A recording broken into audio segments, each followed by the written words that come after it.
पूर्व सांसद और वर्तमान में राजस्थान विधानसभा के माननीय विधायक श्री महंत बालकनाथ जी महाराज,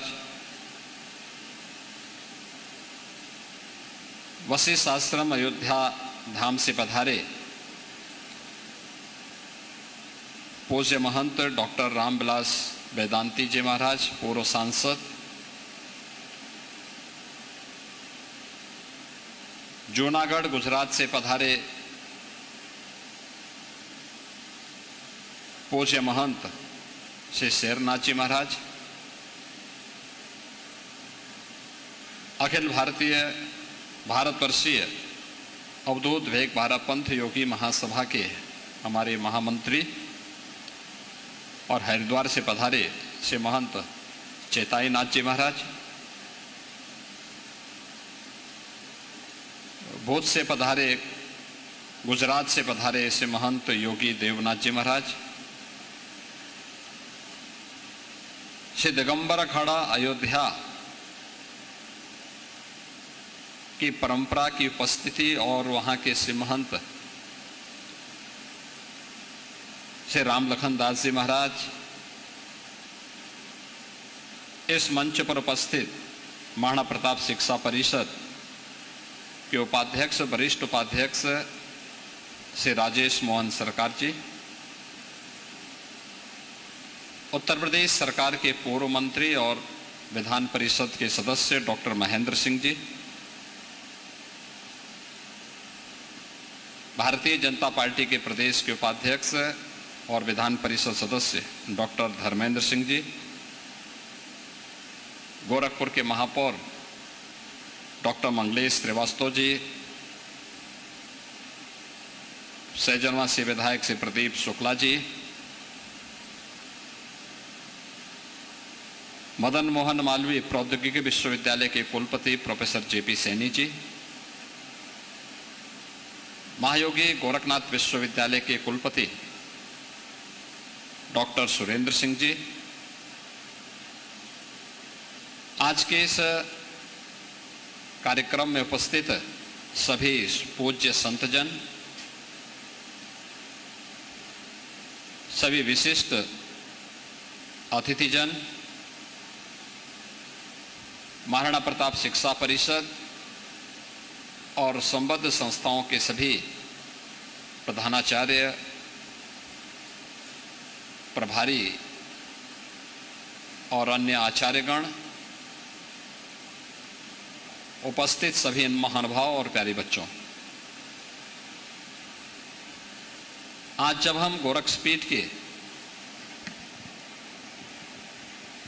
इन पूज्य आचार्यद्वय के साप्ताहिक श्रद्धांजलि समारोह कार्यक्रम में यहाँ पर एकत्र हुए हैं, पिछले एक सप्ताह से अलग अलग कार्यक्रमों के माध्यम से यह समारोह गत वर्ष की भांति ही निरंतर आगे बढ़ रहा है। आज युग पुरुष ब्रह्मलीन महंत दिग्विजय नाथ जी महाराज की पावन पुण्यतिथि है और इस स्मृति में उनकी पुण्य स्मृति को बनाए रखने के लिए गोरक्षपीठ अपनी उस परंपरा के प्रति श्रद्धा का भाव व्यक्त करने के लिए न केवल पीठ के माध्यम से बल्कि पीठ से संबद्ध संस्थाओं के माध्यम से भी अनेक प्रकार के कार्यक्रम आयोजित हो रहे हैं। सभी संस्थाओं में कोई न कोई कार्यक्रम आयोजित हैं और इन पूज्य संतों की उपस्थिति भी उन कार्यक्रमों के माध्यम से वर्तमान पीढ़ी के प्रति कुछ आग्रह करने और उनका मार्गदर्शन करना ही है। इन सब के पीछे का उद्देश्य भी एक ही है कि हम अपने परंपरा से कुछ सीखें। वे हमारी विरासत थी और उसका महत्व क्या होता है। जब हम भारत की बात करते हैं तो दुनिया का सबसे प्राचीन विश्वविद्यालय तक्षशिला, ये वर्तमान में पाकिस्तान के अंदर वह क्षेत्र पड़ता है।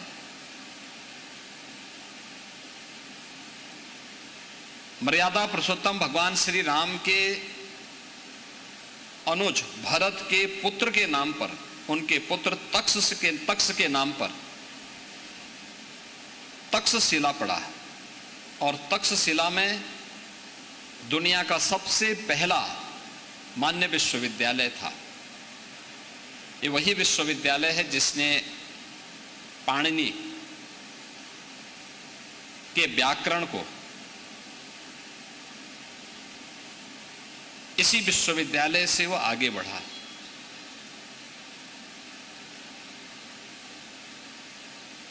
यही विश्वविद्यालय है जिसने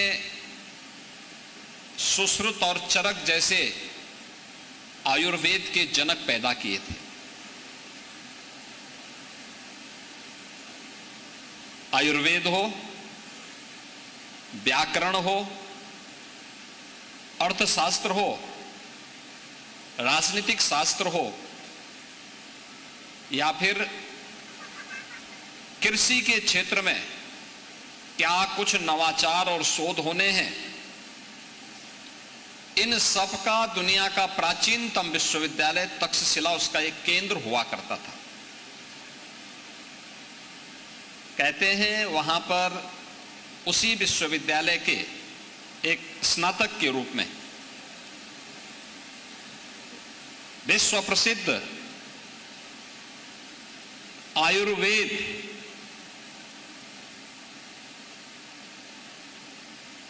के मर्मज्ञ जीवक भी थे। जब वे अध्ययन कर रहे थे, कई वर्षों तक उन्होंने उस विश्वविद्यालय में वहां के योग्य आचार्यों के सानिध्य में आयुर्वेद की शिक्षा ली। शिक्षा लेने के बाद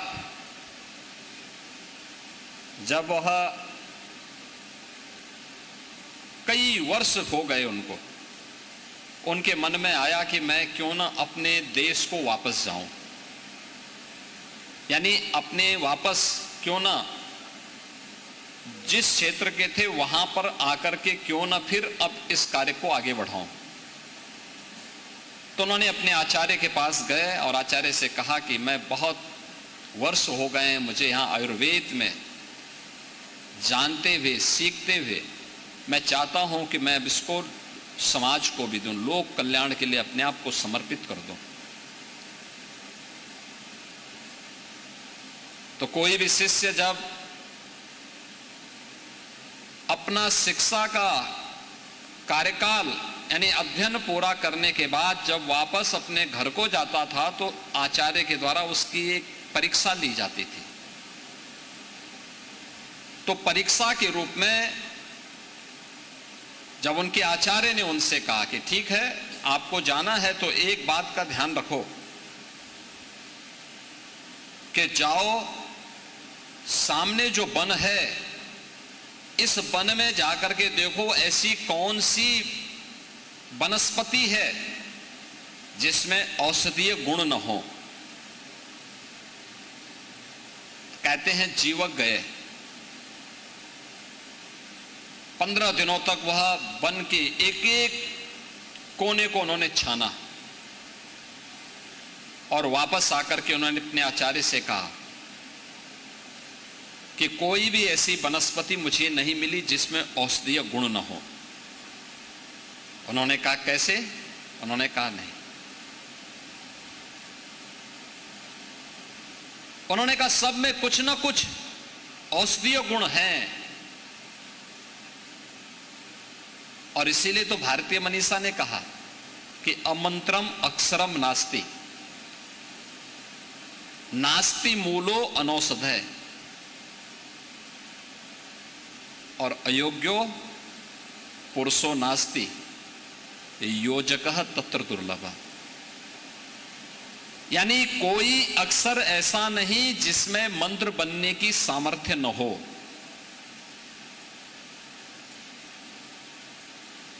कोई वनस्पति ऐसी नहीं जिसमें औषधीय गुण न हो।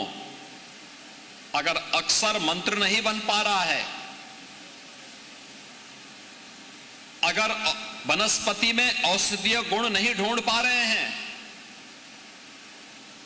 और अयोग्यो पुरुषो नास्ति, कोई पुरुष, कोई व्यक्ति, मनुष्य ईश्वर की सर्वश्रेष्ठ कीर्ति है, कोई भी अयोग्य नहीं है।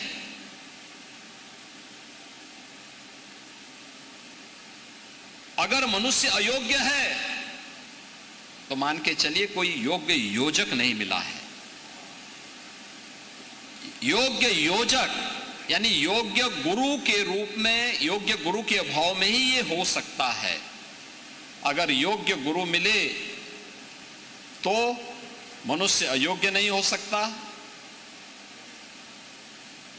योग्य आचार्य मिले, आयुर्वेदाचार्य मिले, कोई वनस्पति ऐसी नहीं जिसमें औषधीय गुण न हो, और कोई योग्य आचार्य मिल गया तो हर अक्षर को अपने आप में वो मंत्र में बदलने की सामर्थ्य रखता है। हमारे ऋषि परंपरा ने, भारत की ऋषि परंपरा ने, भारत के संतों की परंपरा ने उसी योजक के रूप में समाज की भूमिका का, अपनी सामाजिक और आध्यात्मिक भूमिका का निर्वहन किया। याद करिए महंत दिग्विजयनाथ जी महाराज, उनका जन्म मेवाड़ के उस इतिहास प्रसिद्ध कुल परंपरा में हुआ जिसने कभी विदेशी ताकतों के सामने कोई समर्पण नहीं किया। वे जूझते रहे, लड़ते रहे, और अंततः किसी कालखंड में मेवाड़ से जुड़े हुए जितने भी दुर्ग और किले विदेशी आक्रांताओं ने अपने कब्जे में लिए थे, महाराणा प्रताप ने अपने जीते जी सबको वापस ला करके भारत की हिंदुआ सूर्य की उस पताका को फिर से अनंत काल तक आने वाली पीढ़ी के लिए एक नई प्रेरणा दी। महंत दिग्विजयनाथ जी महाराज उस परंपरा से गोरखपीठ में आए थे, लेकिन नहीं आकर के केवल साधु का बाना पहन करके अपने आध्यात्मिक उन्नयन तक अपने आप को सीमित नहीं रखना। धर्म के जो हेतु हैं, अभ्युदय के लिए भी और निश्रेयस्य के लिए भी, यानी सांसारिक उत्कर्ष के लिए भी हम काम करेंगे और अपनी आत्मिक उन्नति के लिए भी कार्य करेंगे, जिससे मुक्ति मिल सके, जीवन में मुक्ति का मार्ग प्रशस्त हो सके। इन दोनों को साथ लेकर के चलने वाला ही सच्चा साधु हो सकता है, सच्चा ऋषि हो सकता है। और यही कार्य गोरखपीठ की इस परंपरा ने महंत दिग्विजयनाथ जी महाराज के नाम पर, पूज्य महंत अवेद्यनाथ जी महाराज के नाम पर किया। साधु अकेले होगा, पूरा समाज ही उसका परिवार है, पूरा राष्ट्र ही उसका कुटुंब है, सनातन धर्म ही उसकी जाति है। जब इस ध्येय के साथ वे कार्य किए तो संतों का संकल्प क्यों चरितार्थ होता है? इसलिए होता है, उनका संकल्प मूर्त रूप इसलिए लेता है क्योंकि उसमें एक पवित्रता छुपी होती है, उस संकल्प में एक दृढ़ता छुपी होती है, उनकी साधना का अंश घुला होता है। और उन्होंने संकल्प लिया था गोरखपुर में शिक्षा का एक केंद्र बनना चाहिए। साधन नहीं थे, देश गुलाम था। 1932 में उन्होंने महाराणा प्रताप शिक्षा परिषद की स्थापना कर दी। गोरखपीठ के पास साधन नहीं थे, लेकिन गोरखनाथ मंदिर को सनातन धर्म के एक वैभवशाली मंदिर के रूप में स्थापित करना है। और मुगल कालखंड के दौरान विदेशी आक्रांताओं ने अगर हमसे कुछ छीना है तो उसको वापस लेकर के हम उसकी पुनर्प्रतिष्ठा का कार्य करेंगे। उन्होंने गोरखनाथ मंदिर और उससे जुड़ी हुई पूरी संपत्ति को गुलाम भारत में ही वापस लेकर के गोरखनाथ मंदिर को भी भव्य स्वरूप प्रदान कर दिया।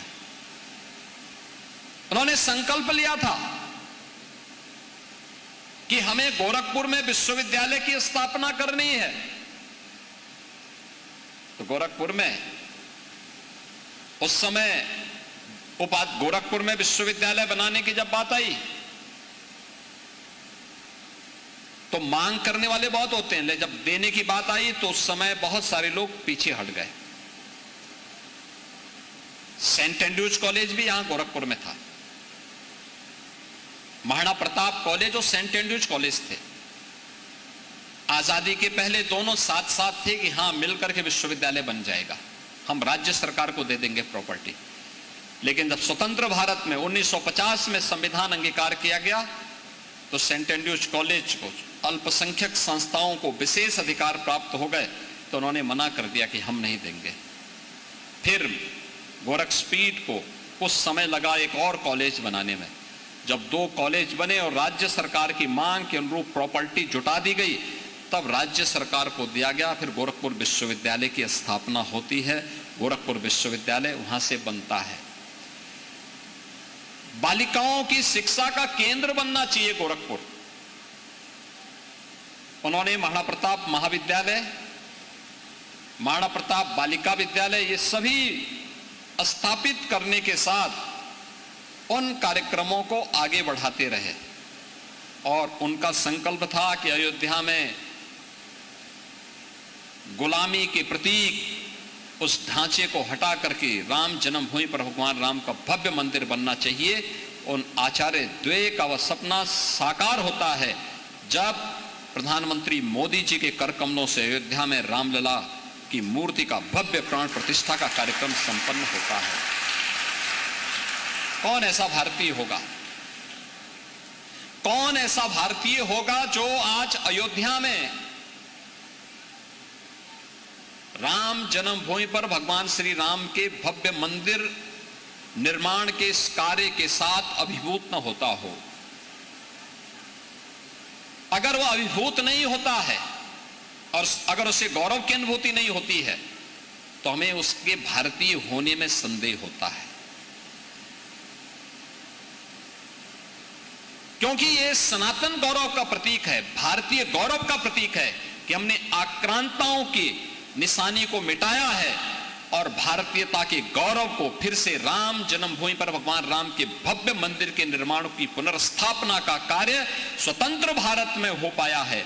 और यह कार्य प्रधानमंत्री मोदी जी के कर कमलों से आज अयोध्या में हम सब देख रहे हैं।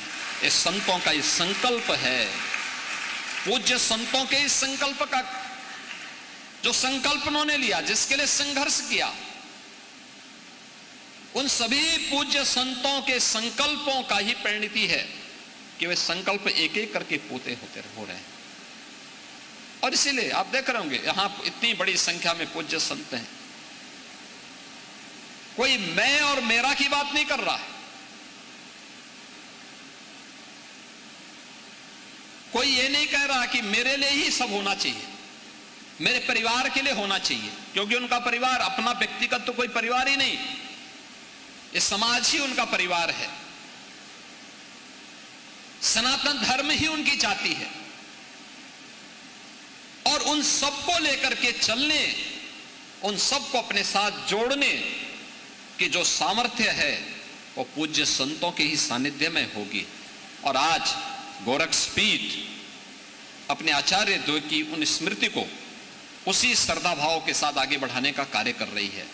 मुझे प्रसन्नता है, पिछले 1 सप्ताह से लगातार ये कार्यक्रम यहाँ पे चल रहे हैं, लगातार चल रहे हैं।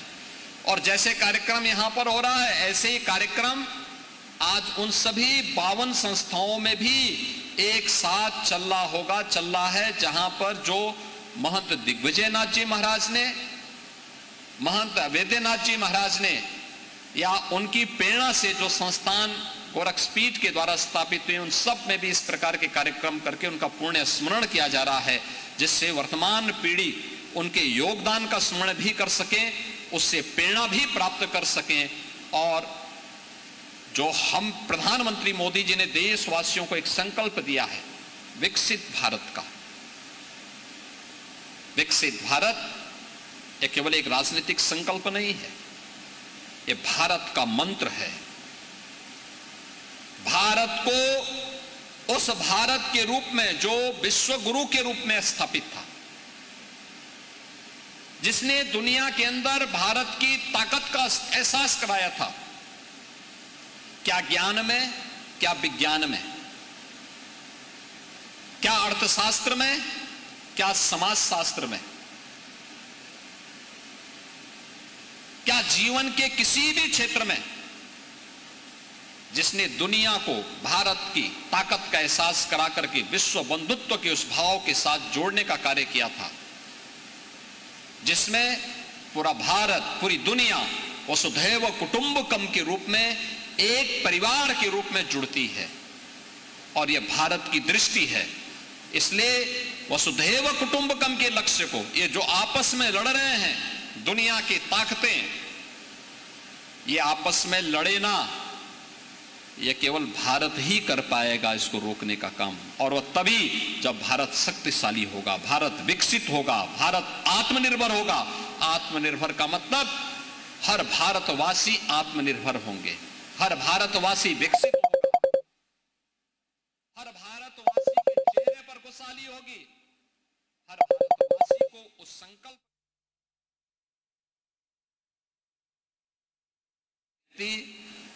मनुष्य ईश्वर की सर्वश्रेष्ठ कीर्ति है, कोई भी अयोग्य नहीं है। अंतःकरण के भाव से लिया गया हो तो अवश्य पूरा होता है। तो विकसित भारत की संकल्पना को पूरा करने के लिए इन संतों का मार्गदर्शन, उन पूज्य संतों की प्रेरणा, उनका आशीर्वाद हम सबका एक पाथे सदैव से रहा है, आगे भी रहेगा। इस विश्वास के साथ मैं युग पुरुष ब्रह्मलीन महंत दिग्विजय नाथ जी महाराज की 56वीं पुण्यतिथि के अवसर पर और राष्ट्र संत ब्रह्मलीन महंत वैद्यनाथ जी महाराज की 11वीं पुण्यतिथि के अवसर पर इन पूज्य संतों के श्री चरणों में कोटि कोटि नमन करता हूं, अपनी विनम्र श्रद्धांजलि अर्पित करता हूं। और मंचस्थ जितने भी हमारे पूज्य संतजन हैं, जगत गुरु रामानुजाचार्य पूज्य स्वामी वासुदेवाचार्य जी महाराज, जगत गुरु रामानंदाचार्य पूज्य स्वामी डॉक्टर राम कमलाचार्य वेदांती जी महाराज, जगत गुरु श्री विष्णु स्वामी संप्रदायाचार्य पूज्य स्वामी संतोषाचार्य सतवा बाबा जी महाराज, रोहतक से पधारे श्री महंत बालकनाथ जी महाराज, श्री महंत शेरनाथ जी महाराज, अयोध्या धाम से पधारे वशिष्ठ भवन आश्रम के श्री महंत और पूर्व सांसद डॉक्टर रामविलास वेदांती जी महाराज, और जितने भी हमारे पूज्य संतजन हैं, इन सभी पूज्य संतजनों का मैं हृदय से अभिनंदन करता हूं, उनका आभारी हूं कि उन्होंने समय निकाल करके इस पूरे कार्यक्रम में भागीदार बने।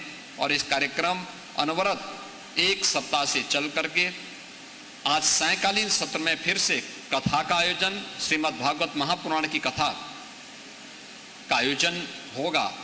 और कल पूज्य महंत वैद्यनाथ जी महाराज की पावन पुण्यतिथि के कार्यक्रम के साथ हम यहाँ पर फिर से जुटेंगे। इस विश्वास के साथ आप सबके प्रति भी मैं अपनी शुभकामनाएं देता हूँ। धन्यवाद। जय हिंद।